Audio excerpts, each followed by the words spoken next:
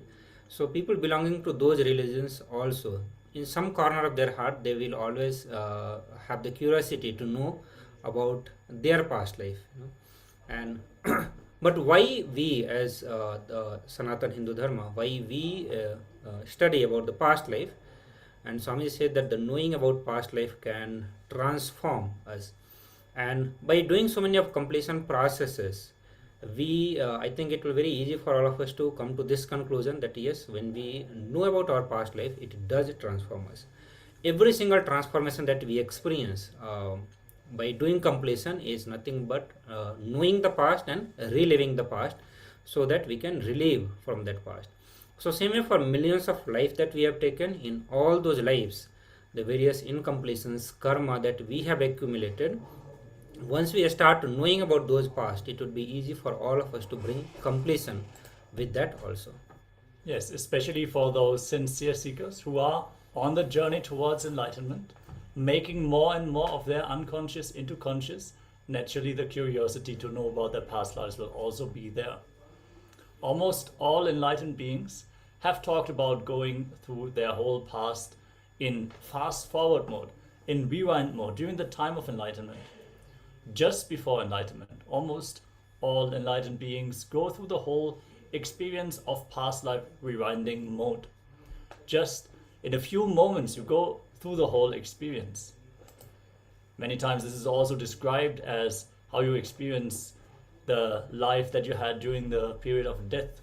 Just before you move on, you experience all the things that you have gone through in your life, and the cognitions and the emotions. So why does one go through the past life experience before enlightenment? What spiritual connection do we have with the past lives? How are past lives going to transform us and help in our enlightenment? This session will answer these questions and more. Yes. So now we are going to be looking into the different layers that our past has, and in one layer of that past we all are aware and we have been working on it, and that is from this moment to back to this birth, means the past life associated with this very body, from the time it took birth till now, all the past that is associated, that is one layer of past. And then the second layer of past is from this moment back to the very first body that we assumed. It could be animal, it could be plant, it could be anything, any body that we assumed, whether on planet Earth or any of other planets, wherever we assume the body. From that very first body till this time is one layer of past. And then there's another layer of past is from this moment back to the very big bang, means the creation of the universe. So from the very creation of the universe, from that time till now, all that is also one layer of past, and these three layers of past is there. So when we clear the very first layer of the past, which is the past associated with this body, we become a good human being, a good person, loving, caring, compassionate, beautiful person. All this good qualities will start manifesting, will start becoming more, will start having more better relationships, beautiful relationships, balanced health. Many of the good things and good qualities will start happening, and for many of us that itself is a great gift that we can have in our life, and we already have we have been experiencing that gift by doing completions or knowing this past. But when we dig out the second layer of past and clear it, all the mystical powers start expressing through us. And that is also one of the goal of being into spiritual life, that we want to manifest great powers. We want to experience those higher dimensions as while we are in this body, or rather transcending from the human being to divine being, and start manifesting the state space powers of Paramashiva. And that start happening, that gets intensified when we dig out into the second layer of past, and that is what is the purpose of past life regression also. So clearing the first layer of past heals all our basic life problem, and clearing the second layer of the past will enlighten us, infuse tremendous energy and joy in us. Yes, we are now going to enter into a very deep meditation process to connect with the womb. We go back to the very beginning of this lifetime when we think about the first layer of past, which is this lifetime, and we go to the very root of it. We have to return back to the womb from which we came. Okay, so let us prepare ourselves to enter into past life regression process. And one of the important thing that is needed, that wherever you are, you have to ensure that nobody disturbs you. This is a meditation technique which actually needs these protective measurements, because you are going to be entering into a zone which is where you can be, you need to be handled with a lot of love and care. There should not be anyone just entering into your space and violating your space. You are literally going to open the deeper parts of you. And for most of us, it could be a lot of pain and suffering and things that will be sitting inside, which you are going to open up. And I'm sure many of us are not comfortable showing to anyone, and we do not want anyone else to intervene into that one. So make sure that nobody will disturb you for the next half an hour. Okay, let's keep it for 45 minutes. We are going to be doing this process. And so for that, please switch off your phone, alarms, let nothing interrupt this meditation technique. And also understand, this meditation technique is really important. After all the completion process that you have learned, after that, it's something which is more important, is this past life regression process, because through this you actually enter into the second layer of your past. And some of the strong incompletion that we carry, which is like the fear, anger, hunger, lust, violence, all these are deeper layer, and they are not only rooted into this, they are rooted into various life that we have taken. And only when we start doing completion with all that, we will see that in these layers a lot of completion will start happening. Or to experience completion in these levels, to have a deeper completion experience, it is important that we get into the second layer of our past. And that's why, that's what makes this process more important for all of us. So please switch off your phone, alarm, any kind of interruptions that you can have. Please remove all those interruptions and do not allow anyone else. You can close your room also. If you need water, you can have water along with you also. Close the door and switch the light off. So you are going to be switching the light off also. So please close the door so that nobody comes in, nobody disturbs you. If somebody is there around you, you may request him to leave the room, because you are going to be doing a very important process of your life. And please switch off light of your room. I request all the participants to switch off the light.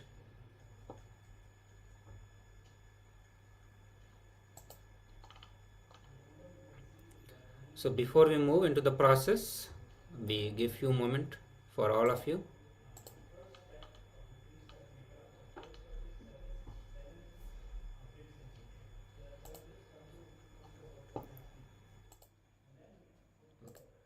So we'll move to the into the process.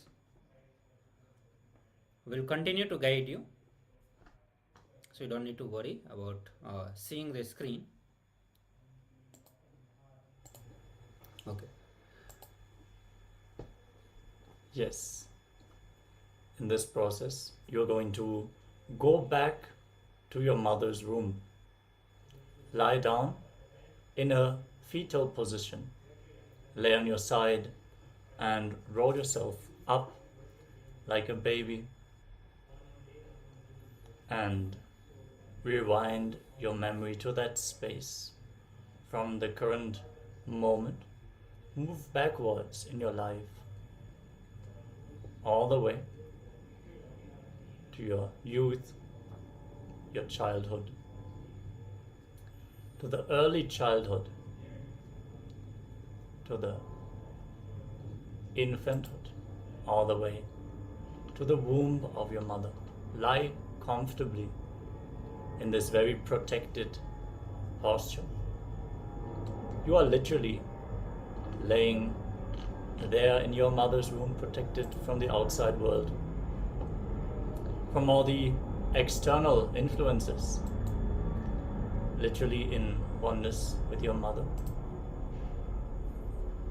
Lie down exactly like a child in the womb.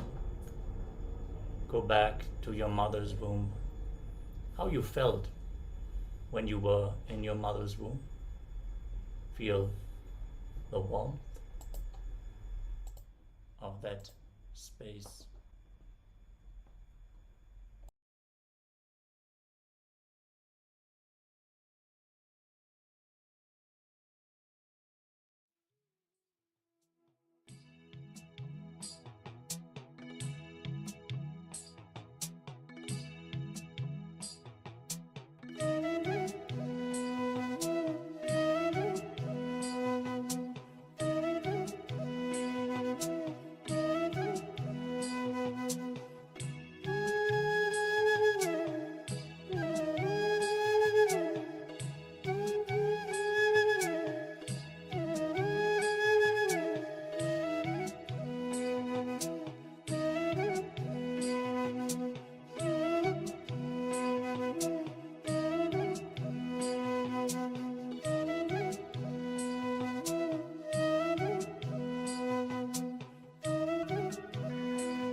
So now we'll move to the next part, and you are going to become child in the womb.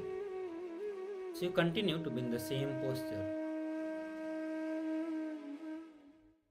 So all the participants continue to be in the same posture. Now we start experiencing the warmth and the comfort being in the womb of mother.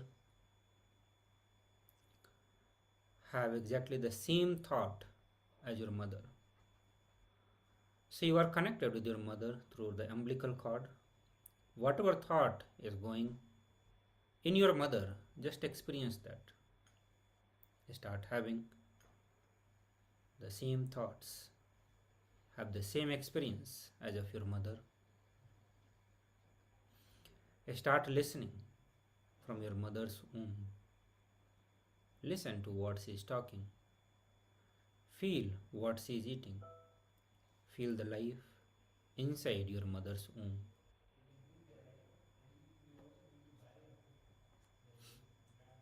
So please get into more intensity, more experience of being in the mother's womb. Literally you forget what is happening in the outside world. You get into the same comfort,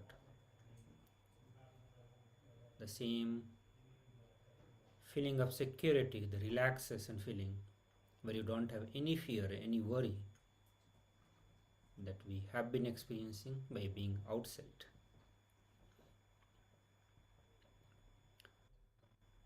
Start listening to what your mother is talking, what she is eating, what she is thinking, what she is experiencing. Please continue it for a few more moments.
Go back to your mother. Become one with your mother.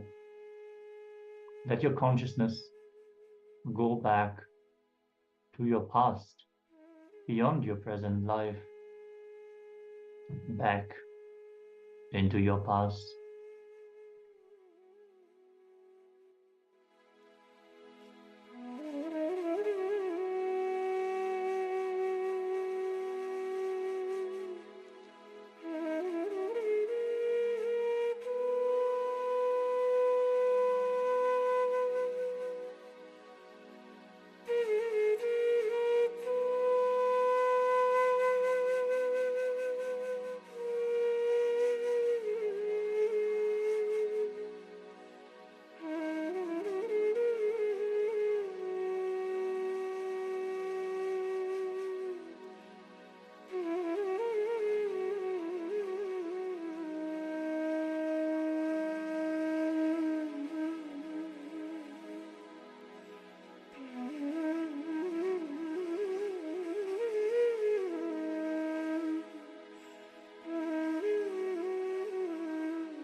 Let your consciousness roll into your past memories. Let your body be left in your mother's home. Don't move. Do not change your posture. Be unborn and move into the darkness of the unknown. Have the courage to fall into the lucid dream and let your past births open.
Yes, you can now open your eyes and come back to the present, come back to your present self, to your body,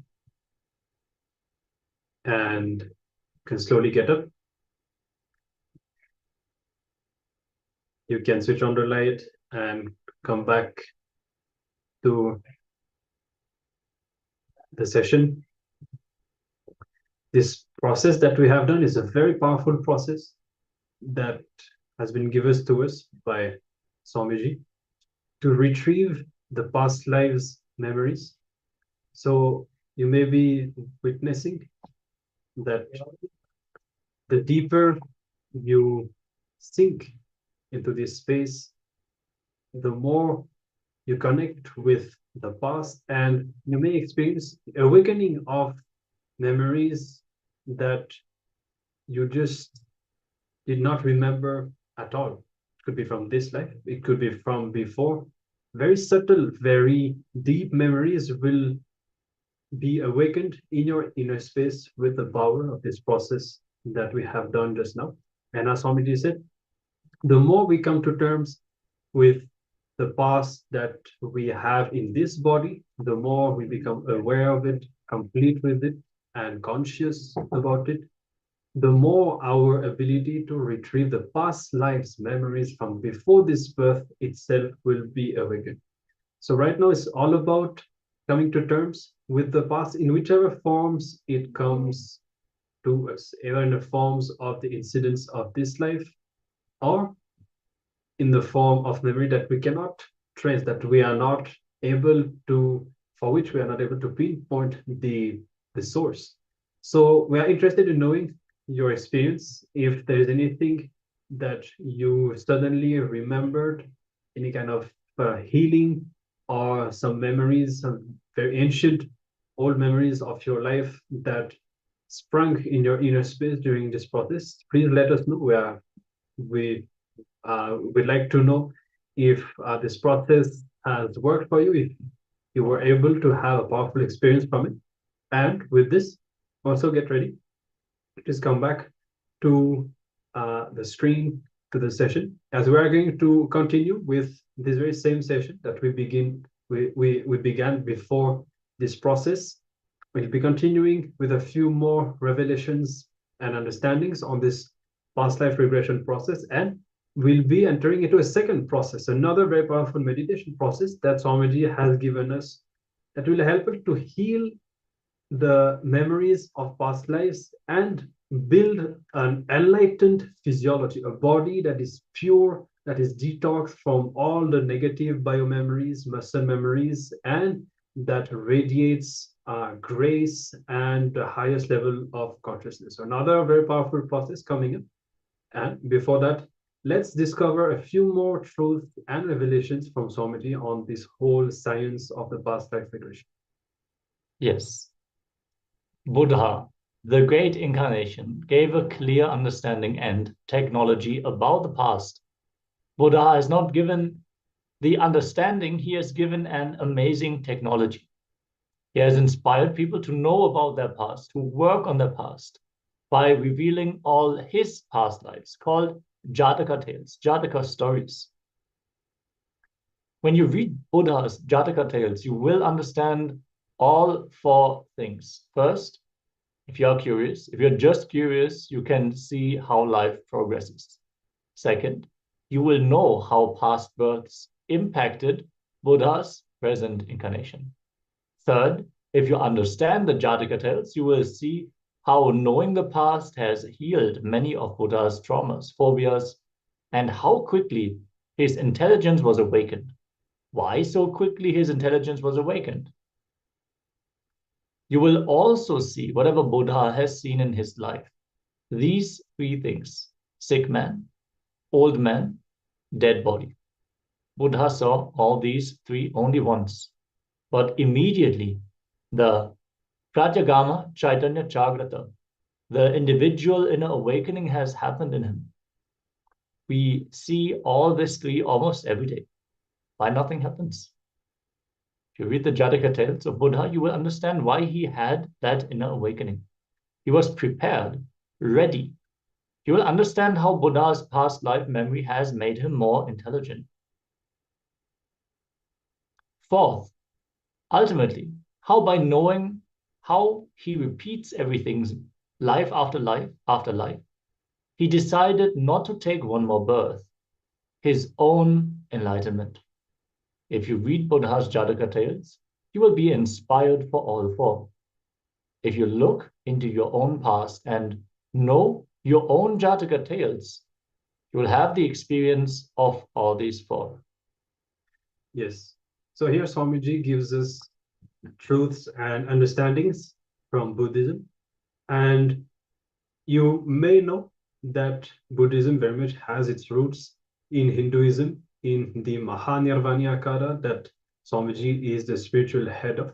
And in fact, even the word nirvana comes, the word nirvana that is found in Buddhism comes from the Mahanirvanyakara and the Mahanirvana Sampradaya. And here, a very beautiful revelations about the importance of discovering past lives and how by knowing our past lives we are liberated from the cycle of birth and death, and we experience the individual inner awakening. Now, further revelations from another master, that is Patanjali, who is one of the greatest inner scientists, the greatest rishis who ever happened on the earth. And Patanjali gives an amazing technique, a very powerful technique.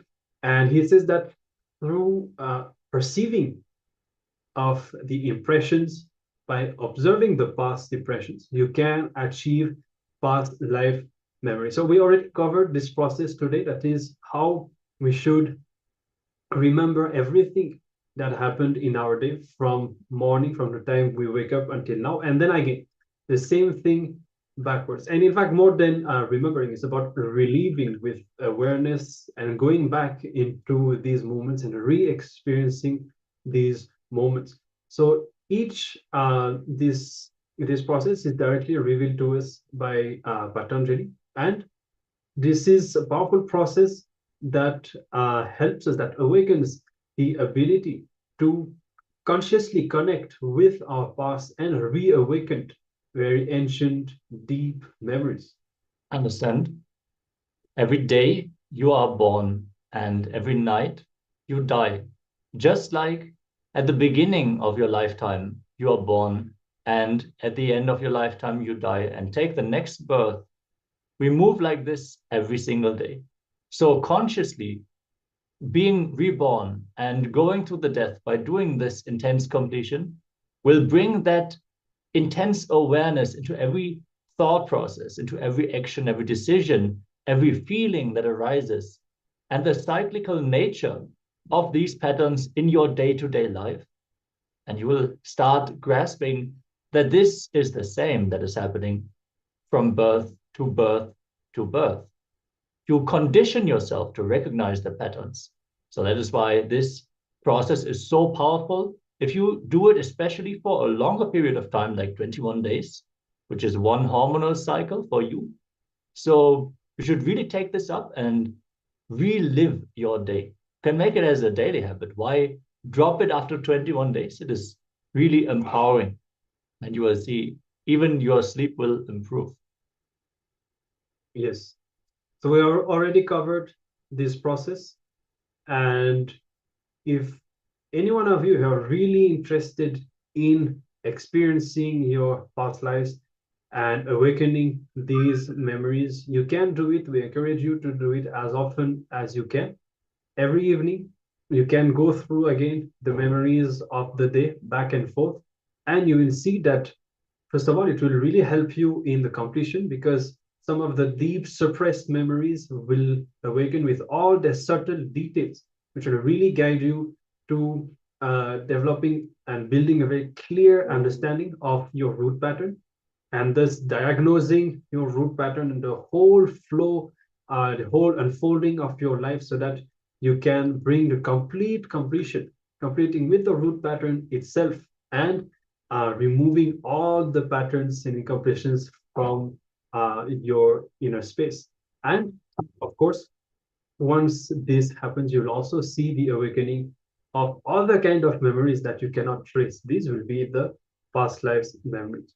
So Swamiji explains that coming to terms with the past will also awaken the intuition in you to come to terms with the future. And this is because Swamiji said actually the past always reproduces itself in the future. That is why we know what kind of patterns we have, what kind of cognitions we have. We just see these reproducing themselves in our lives over and over again. So the way in which we have faced the past, the understanding and the cognition that we have about the past is the same with which we approach our future. So how we deal with the past, if we feel that we are able to face it, that we are complete with it, and we feel that our past is a source of strength for us, then we will have the same for the future.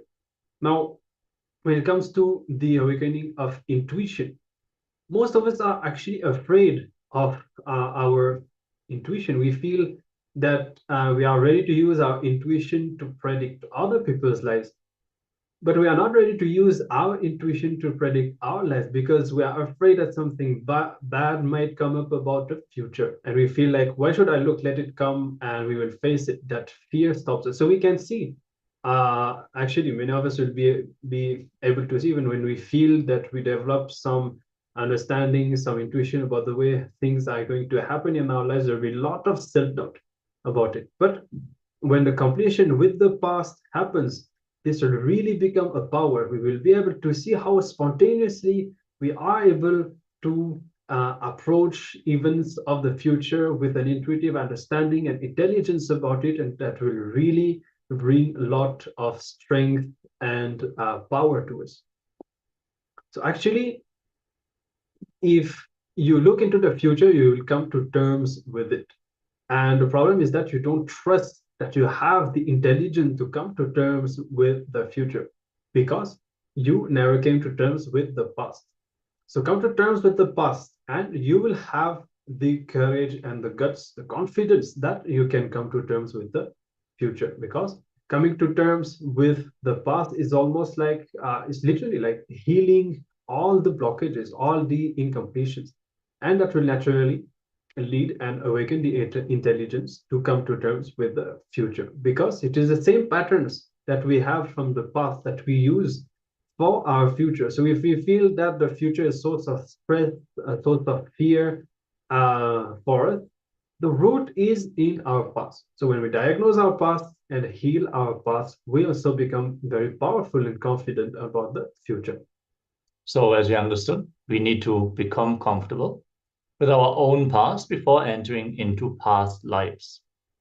The techniques we are going through today help us retrieve past memories, either from this birth or before, in a way that we can handle. As much as we can handle, that much is revealed. Only these kinds of memories open up inside us. Understand, many people are curious and interested about their past lives.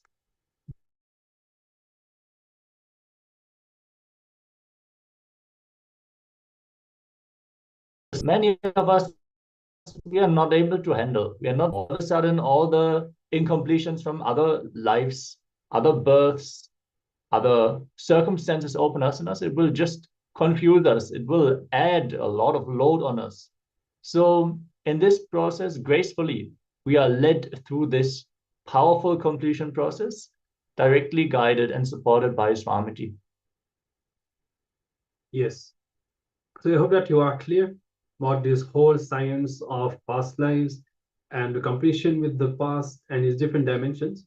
Now we will be entering into a second meditation process. But before that, a short video, a short clip in which Swamiji will reveal the secrets on the past lives and our past and the connection, as we said earlier, between coming to terms with our past and the ability to retrieve the past life's memory. Let's come to this space of listening and let's hear what sound has to reveal on this. Next question. Why am I not able to remember my past life? If I could, it will help me understand the purpose of my life in a better way. Yes. If you can remember your past life, it will really help to understand the purpose of your life in a better way. No doubt. First thing, you need to understand your past. Forget about the past life. Your past from this moment to till the moment you took birth, this time. For example, if you are 30, the 0 to 30, you need to understand without fear or greed. You need to reconcile with the past. Then if you open your past life, it will help you to understand and achieve the purpose of your life.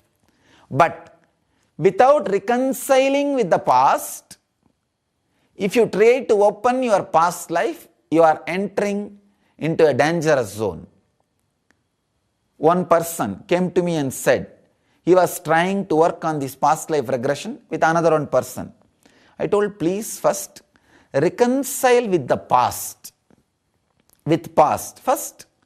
For example, as I said, if you are 30-year-old now, 0 to 30, try to reconcile with this past. Try to accept your whole past without any guilt. Try to understand your whole past without any anger towards yourself. Do not feel you are fool. Do not feel you are wrong. Do not feel you are dull. Look into the past with a deep, restful awareness. See, this is the way it happened. There is a beautiful word by Buddha. Tatata means easiness. So, bring easiness between this moment to your birth. So, if you can penetrate your past with easiness, tatata, suddenly your past life will open. With the same tatata, open your past life. Then it will help you to understand your purpose and fulfill the purpose. But if you are not completely comfortable with your past, if you are not having that easiness, tatata, with your past, still you are carrying anger, heaviness, feeling guilty about your past, please do not open your past life. There is a beautiful story happened in Ramana Maharshi's life. Somebody goes to Bhagavan and asks Bhagavan, why don't you make me remember my past life? He laughs and says, are you comfortable with your past first? He says, no, I am not happy with it. I want peace. I want to be liberated from it. That is why I came to you. He said, just 50, 60 years of past life, past memory, if you are not able to handle, if 100, 200 more years of past life memory also comes to your brain, what will happen? You will go crazy. You will become mad. You will be imbalanced. So understand, unless you are completely ease with your past, do not try to penetrate the past lives. So, you need to understand, be ease. There is a very beautiful, very powerful technique given in Shiva Sutras. Osho speaks about this technique, very powerful process. Sit before going to bed, see in the reverse way. Don't start from morning, waking up to till the time you came to bed. No. Go from this way. From the time you came and sat in your bed, just go back. Just 10 minutes before, 20 minutes before, 1 hour before, evening, noon, morning, early morning. Go from reverse direction. this sharpens your awareness. Please understand. Coming from morning till night, you can do it with unawareness, unconsciously. But if you are going back from night to morning, you cannot do it without awareness. You cannot do it unconsciously. So go from night to morning. So try this process for 21 days. Within 21 days, you will see you are able to be completely comfortable with your whole past. You may think, how can it be? If I am comfortable with today, from night to morning, how can I heal my whole past? You do not know. Please understand, every day your action represents your whole past. If you are comfortable, today's actions, if you do not have guilt, if you are ease with today's actions, till the moment you woke up from the bed until the moment you reach to your bed. If you are comfortable with this day, please understand, all the seeds of your past will be expressing itself in the form of actions in your everyday. If you are ease with this will start healing with your past. All the thorns will be getting slowly removed. Your wounds will be getting healed. 21 days from night to morning, if you are able to move and heal the whole thing in a very relaxed way, in a very settled way, in a very healing way, please understand, you will be completely comfortable with your past.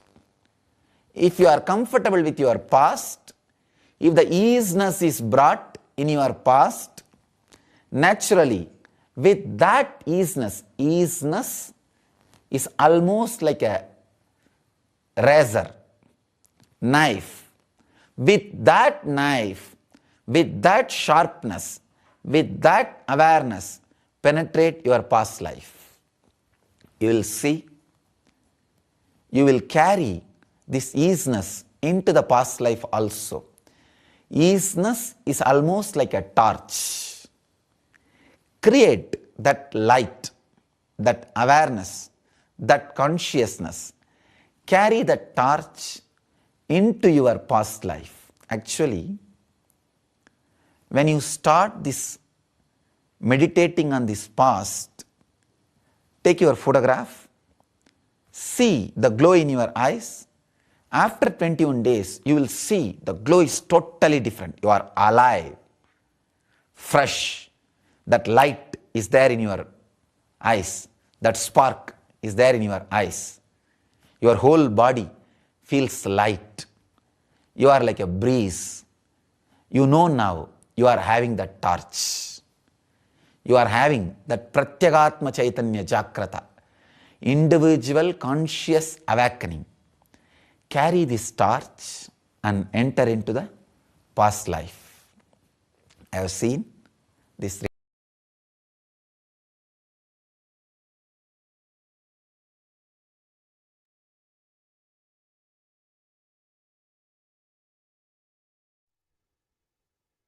Yes.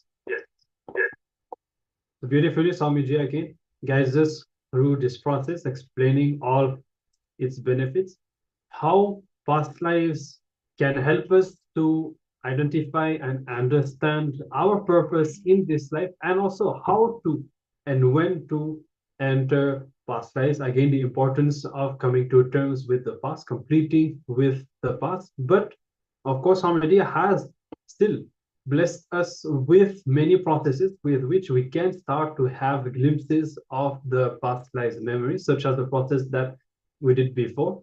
And now the next process, meditation, that we are going to be doing will help us to complete with some of the lower emotions that are deeply rooted in the past lives and in the DNA that we have, the animalistic memories such as anger, hunger, lust, and fear. And by detoxing ourselves and our body from these, we will achieve very deep cleansing and purification, which will help us to raise our frequency to be more easily and more stably established in higher states of consciousness. All right.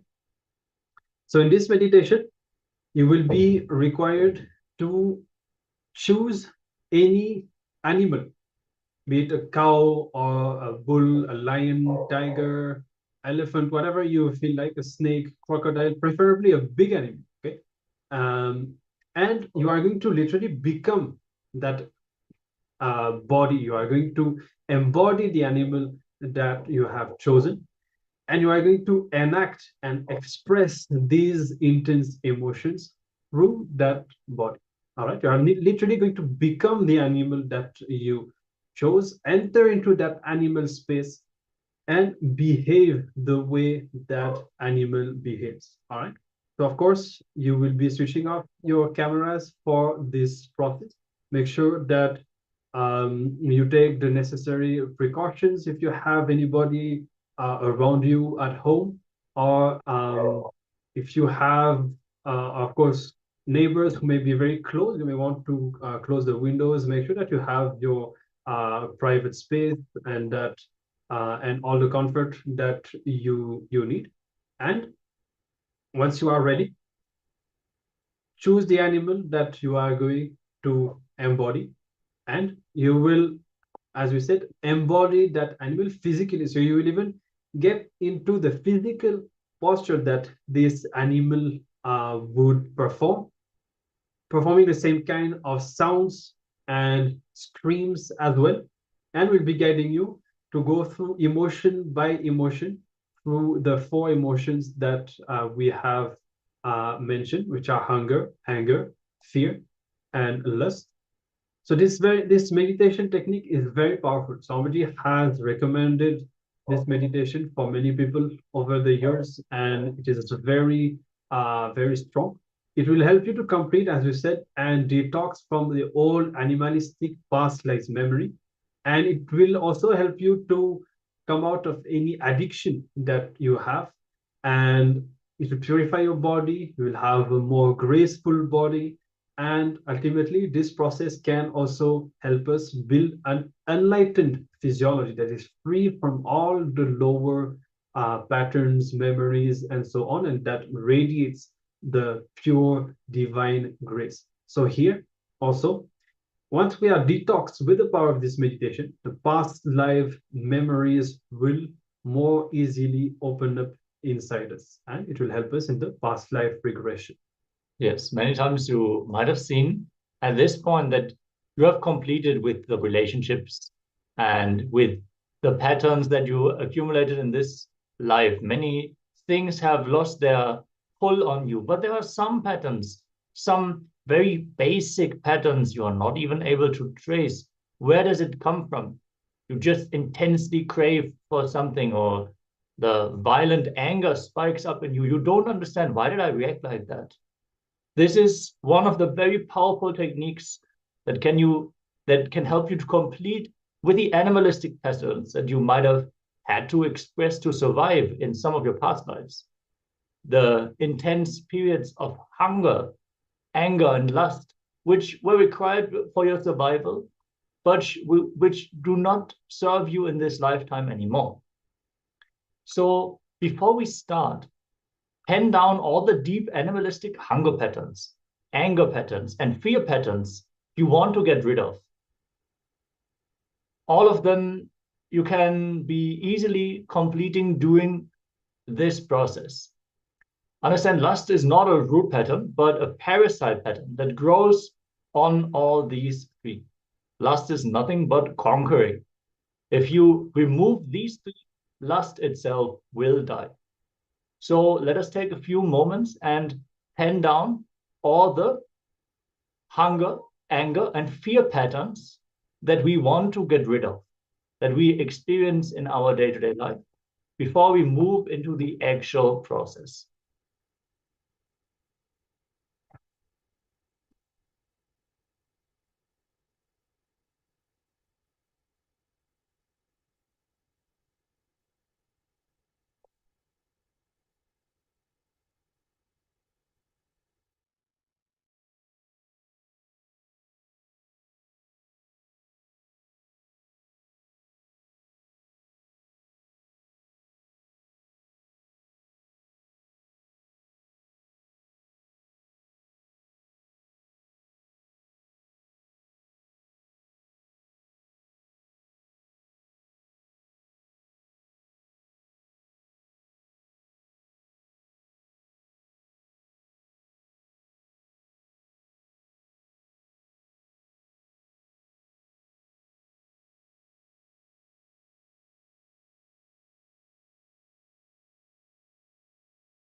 All right.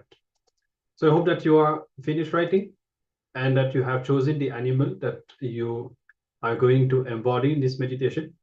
If you have not yet done so, now you can make sure that your surroundings are clear, that you are not going to be disturbed, that you are not going to be interrupted, that nobody is going to be disturbed by the meditation that you are going to be doing. And you can arrange yourself. You may have a mat on the floor if needed, and get on the floor. Now start visualizing yourself as the animal that you have chosen. Get into that same posture. You can, for a few moments, just close your eyes and visualize that literally you are having that body right now. You are not in a human body anymore. Whichever animal you have chosen, you are now having that body. Hold on to this visualization. And now the first step that we are going to be doing for about 10 minutes, you will first experience the hunger of that animal.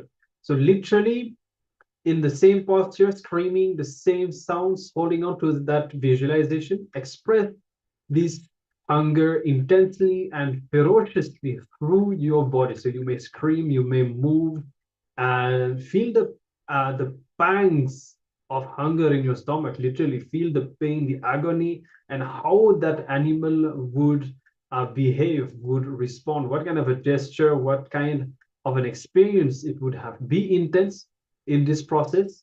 Make sure that your camera is switched off and that your surroundings are clear. And in this first step, again, we're focusing on the hunger. Express it intensely, as ferociously as you can through that animal body. And then we will move to the next few steps and the other emotions. Let's begin.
All right.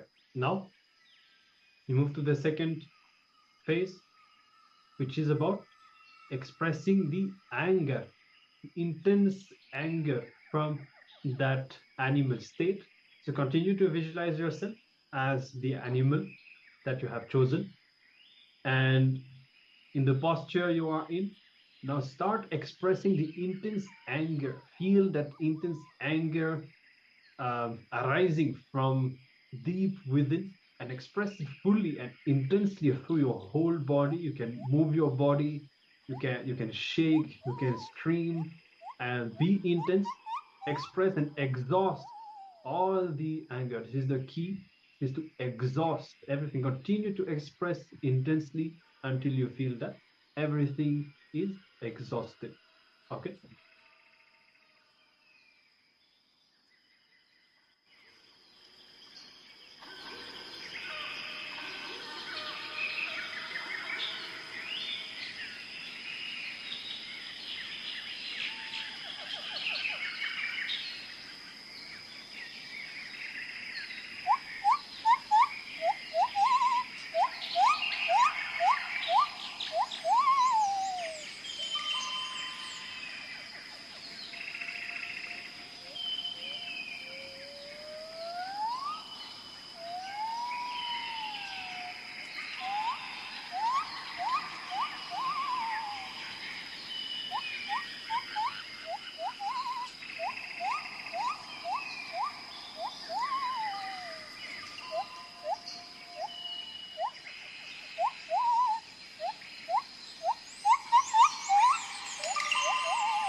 All right. Now we move to the next phase, and this time you will be expressing the fear, intense, very deep fear. Again, you are in this animal body. Express the deep fear completely and intensely. This meditation is a very dynamic, very active meditation. So express and exhaust the fear as intensely as possible through this animal body. What kind of a posture would that animal assume while experiencing fear? What kind of experience of an emotion it would generate in that body? Go through the whole thing very intensely and express it as actively and as intensely as possible so that it is completely exhausted. Let's begin.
All right.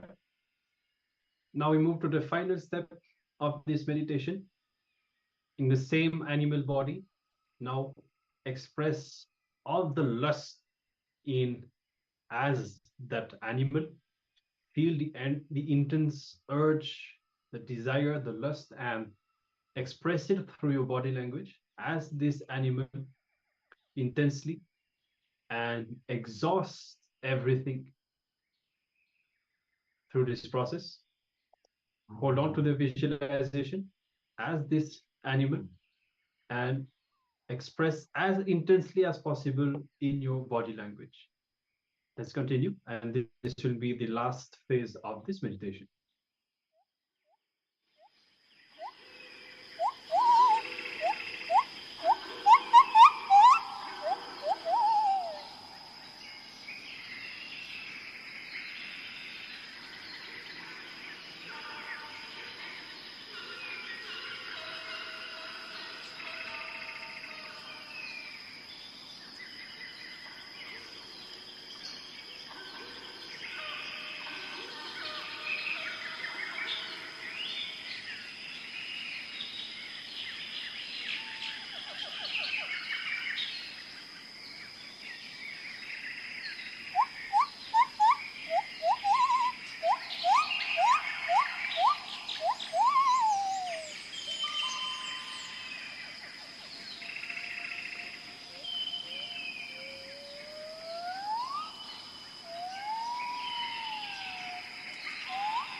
Yes. With this, we conclude this meditation. You can relax, and you may want to have a sip of water. Maybe this meditation was intense, and you can gather back and come in front of the screen again. This meditation, as we said before, was shared by Swamiji already a few years back and has been practiced by many people.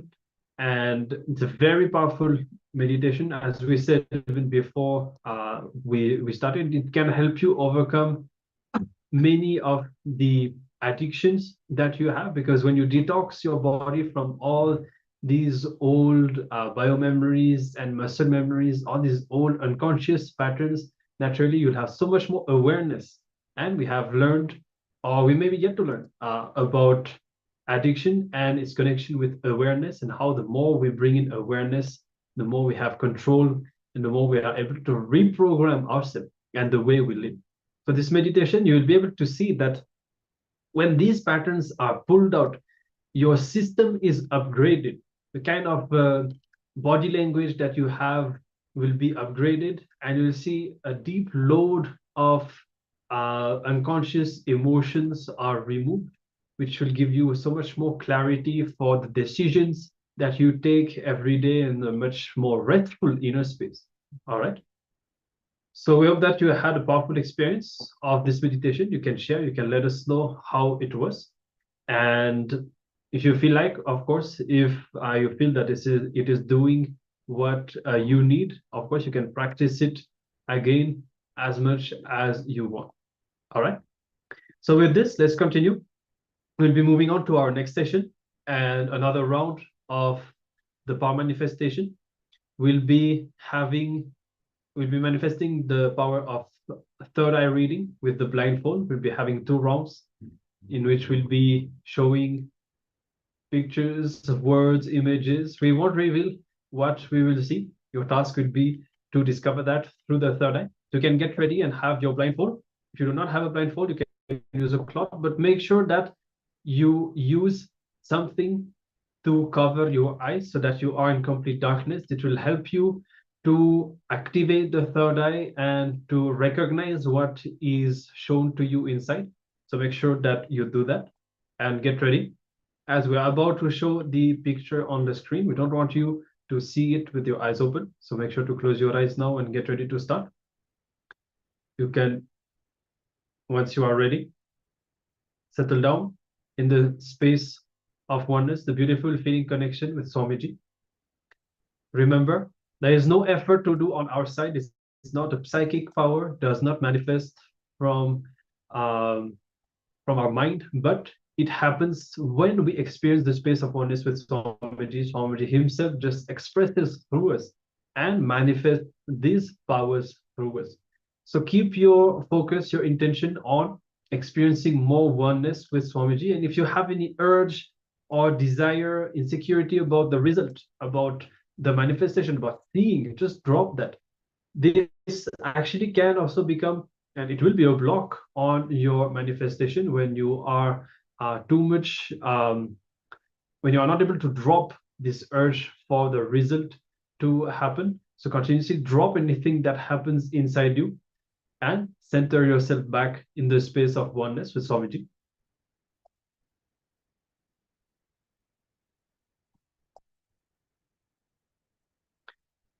So we hope that you are all ready to begin.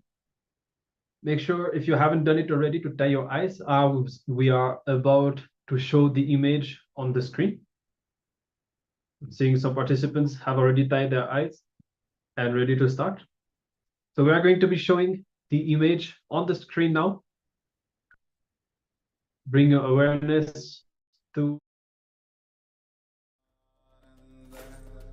Paramashivoham Om Nityananda Paramashivoham Om Nityananda Paramashivoham.